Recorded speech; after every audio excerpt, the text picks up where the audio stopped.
Hello, my sewing friends. I'm Jen, and this is Friday Sews, where we chat about life and sewing, and I have a story to tell you. But before I get into that, I want to tell you that I'm going to be doing things while I tell you this story.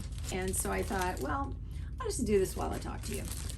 I have just cleared out 6 containers of buttons. And that, I'm hoping I don't push them onto the floor. That is a very good thing because it's part of my whole process of getting stuff out of this room. I have a big, long, 2-part story to tell you. And so I'm gonna do these buttons while I tell you. It all started with me wanting to have better storage for my thread. I love the way that I've seen it done, where you just lay the spools down flat into a drawer and you just store it that way. And that way it's out of the sunlight and everything. And it's easy to deal with. I think it's a great solution, and I have never liked the way I have dealt with my thread. Previously, it was on these Lazy Susan, 2-tier Lazy Susans that were over inside one of the things that I have a bunch of in this room, and those are the cube units that are not IKEA.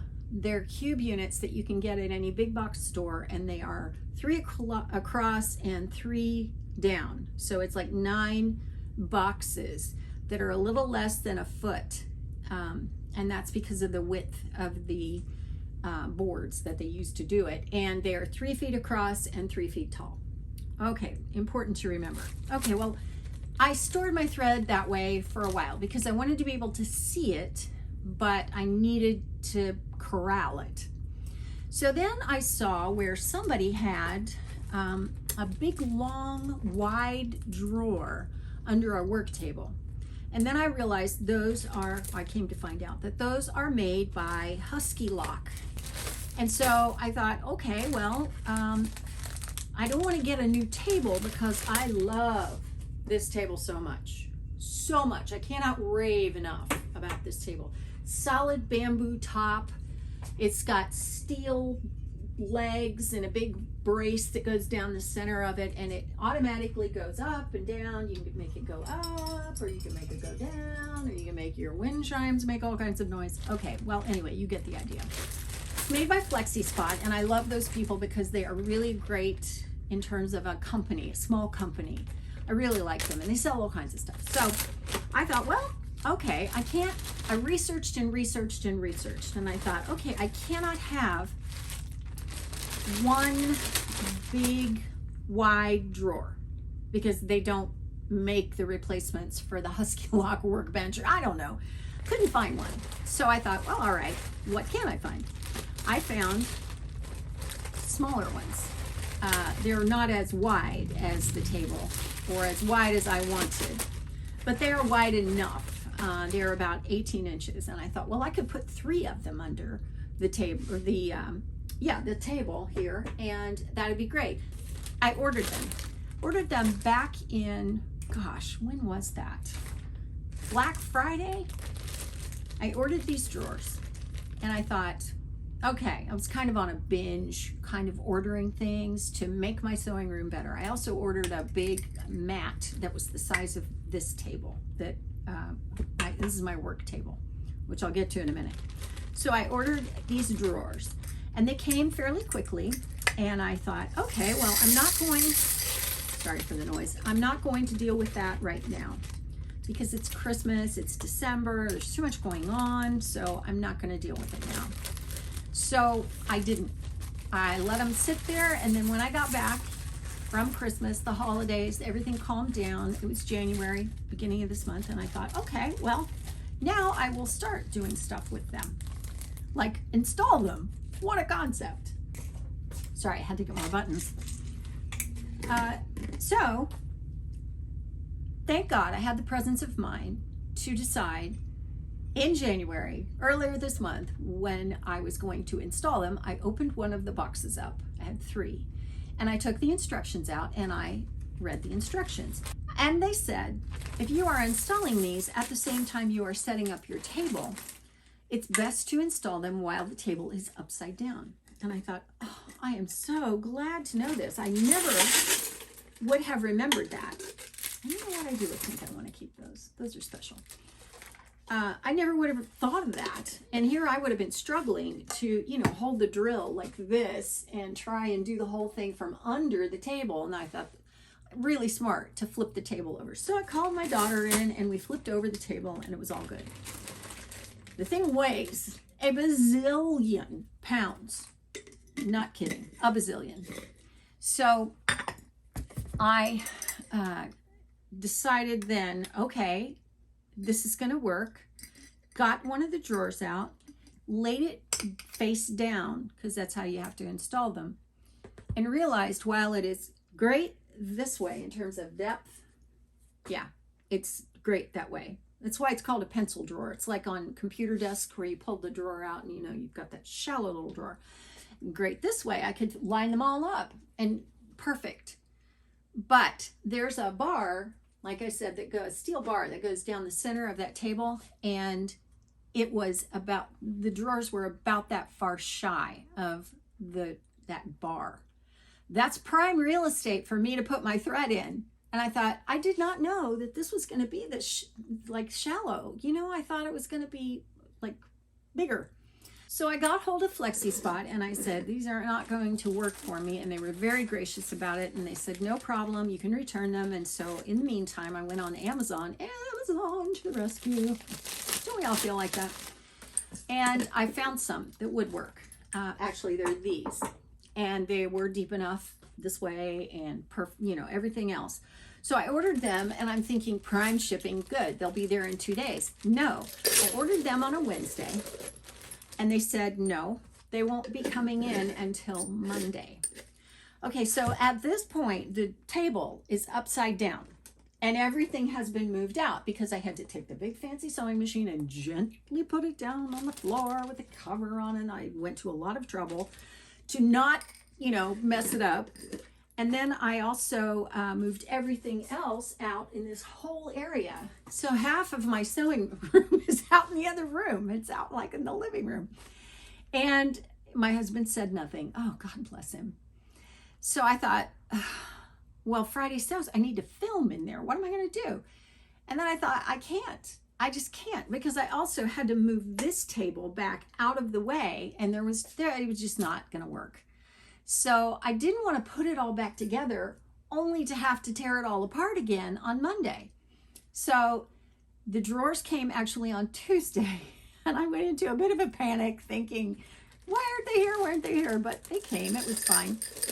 So they got here and I installed them, which was a feat unto itself. You know, I am not a person that can crawl around on the floor anymore. I need to exercise or something. I mean, I just need to, you know, that lady on Fabulous 50s who's so amazing. I need to just do some of her exercise routines. But anyway, I managed.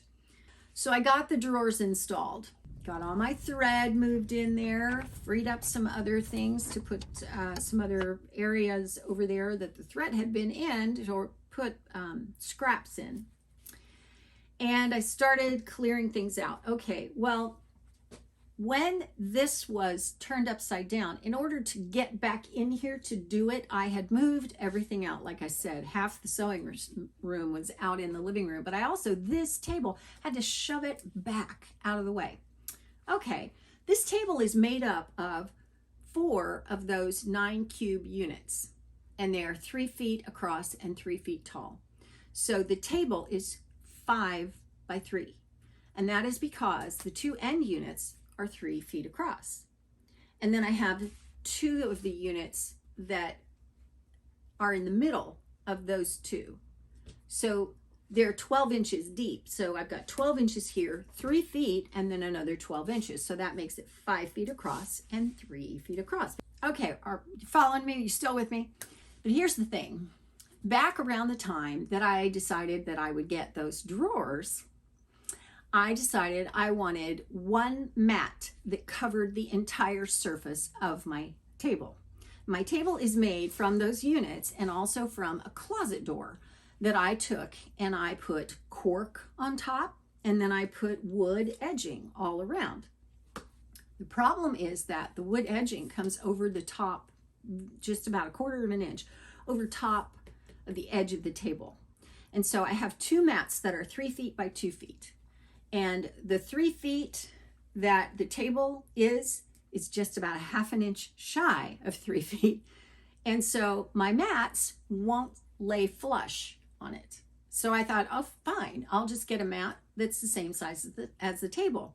And what I'll do is flip the table over, the tabletop over, and I'll use the bottom side of the closet door, as it were.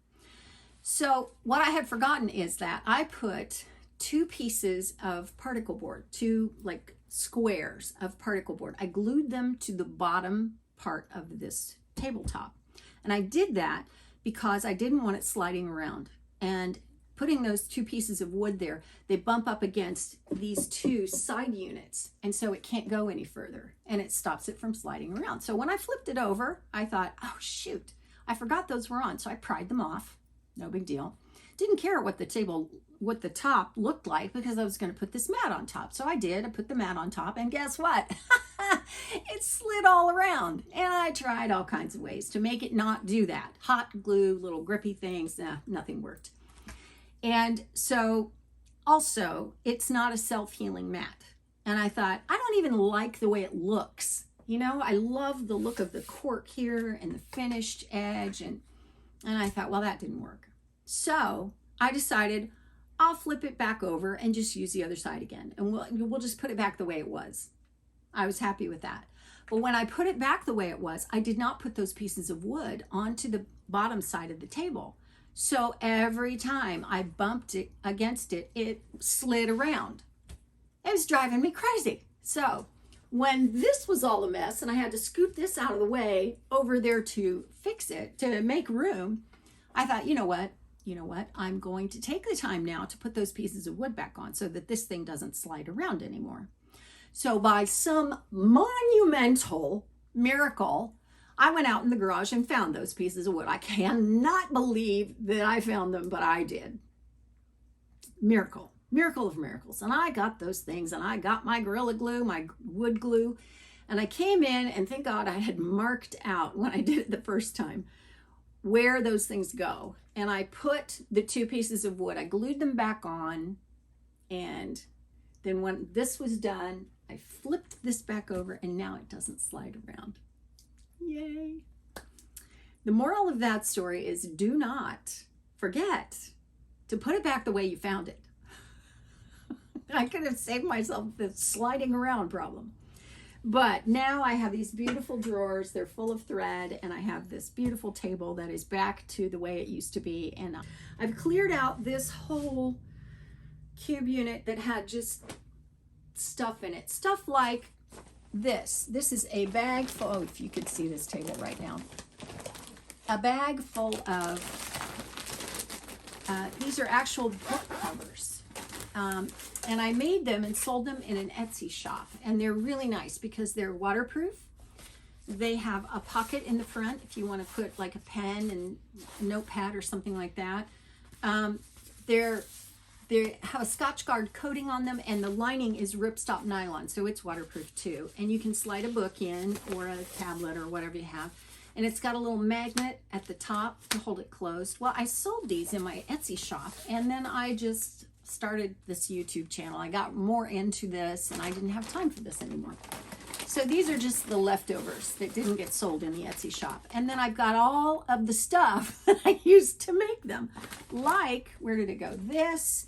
And I've got ripstop nylon all over the, oh my gosh.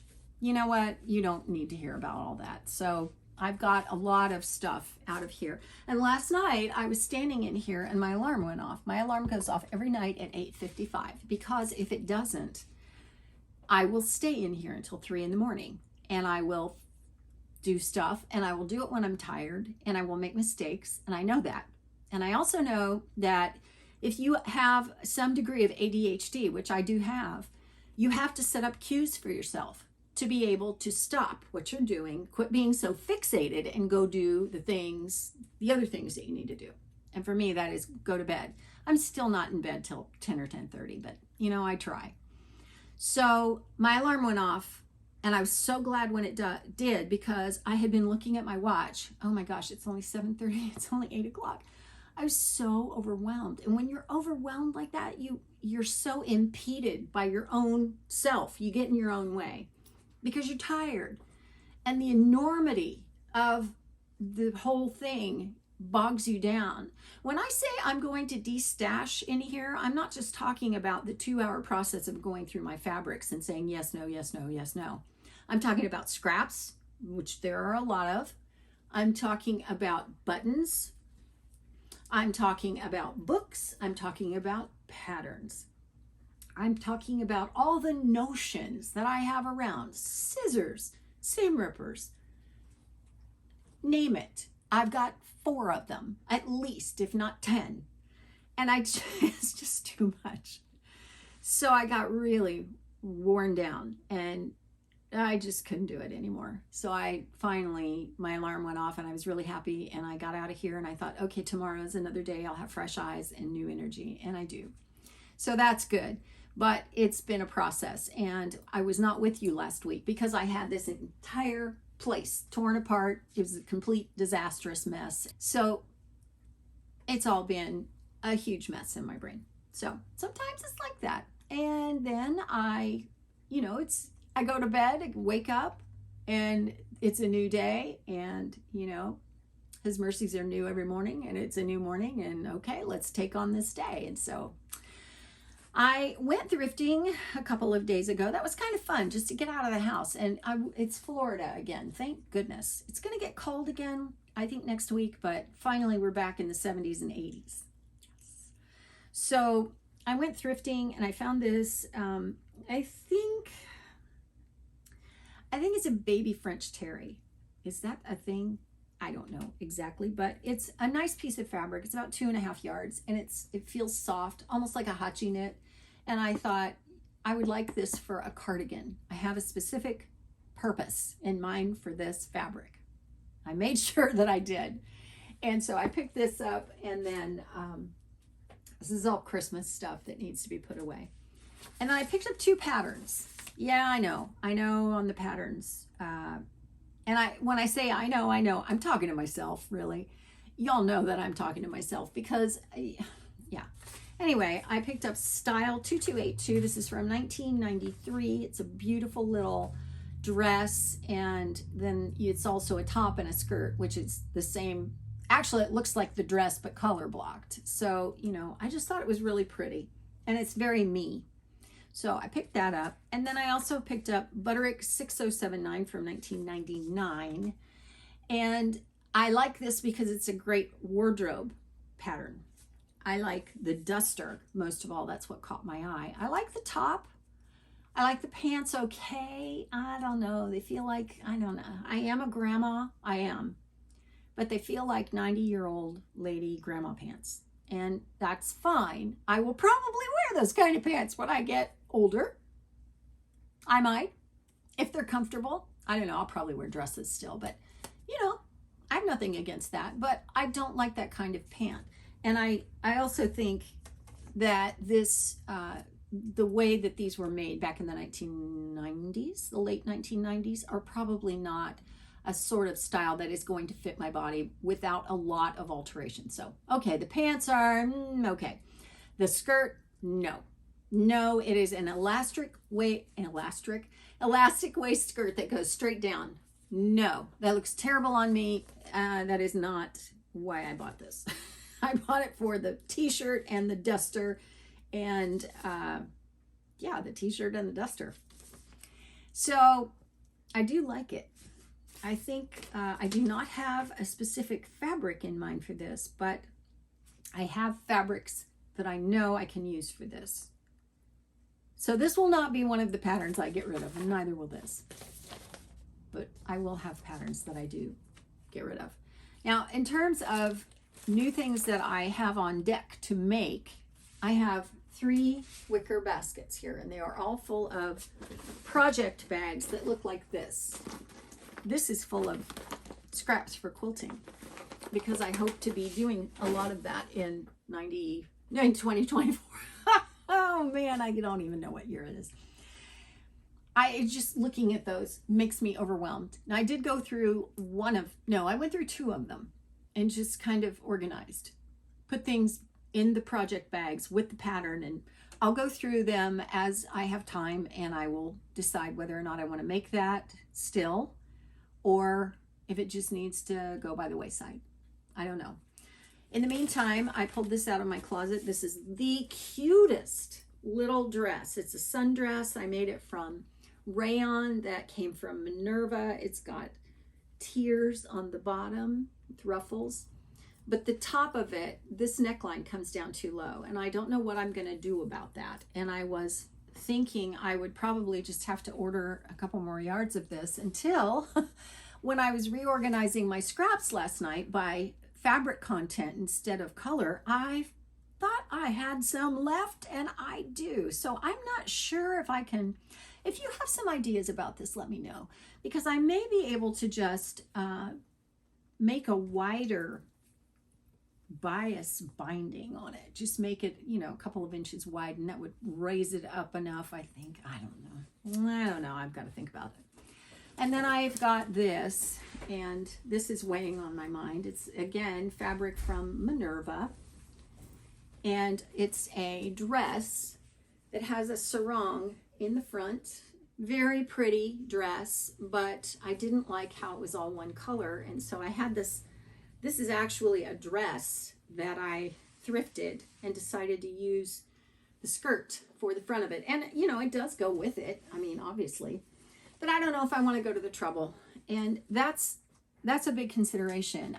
Do I really want to go to the trouble to do a lot of these things? I have a whole bin full of things that have not been finished or are refashions. And it's gotten to be too much. It's just too much. It's too much. So I don't know. I don't know if I'll do that or not, but I'm going to take my time with that. And then my daughter texted me the other day and said the Books A Million in Venice, which is not far from my house, is going out of business. And so they're having a big sale. And I said, oh, thanks. And it was great. I went over and I got some things. And I found this. This is a book that I will link in the description box. It's a very basic book. It's called Sew Step by Step. It's by Allison Smith.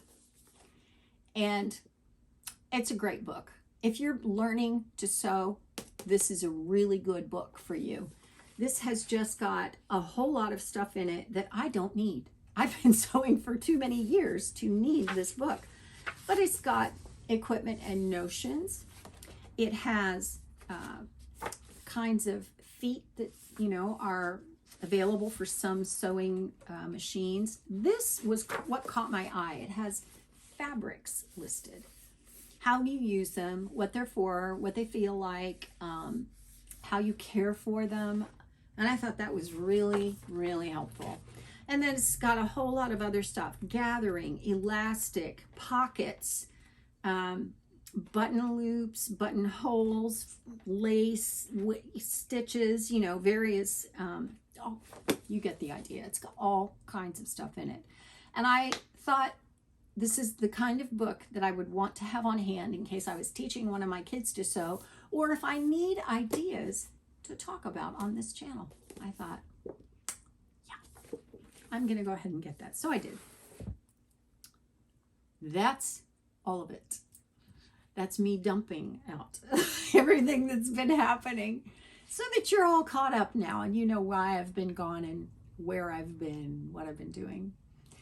I think that it's best to just eat an elephant one bite at a time, and this room is an actual huge elephant. And I am taking my time and setting that alarm so that I don't get overwhelmed. That's really important. It's really easy to do if you're ADHD like me. You get fixated and then you get frustrated because you can't get it all done, and then it's like I feel like such a failure, and you just can't go down that road. Don't go down that road. The question for this week was, it's about a month into 2024. How are you doing? Well, you can see how I'm doing so far. How are you doing? Let me know. I will leave you with my standard thing from Micah. Do justice, love mercy. Love mercy. I was thinking about mercy today. It's redemption that we don't deserve. So love mercy and walk humbly with your God. I just want to walk humbly anyway. And especially with God for me, maybe not for you, but so I'm going to leave you with that. I'll see you next time. Thanks for watching.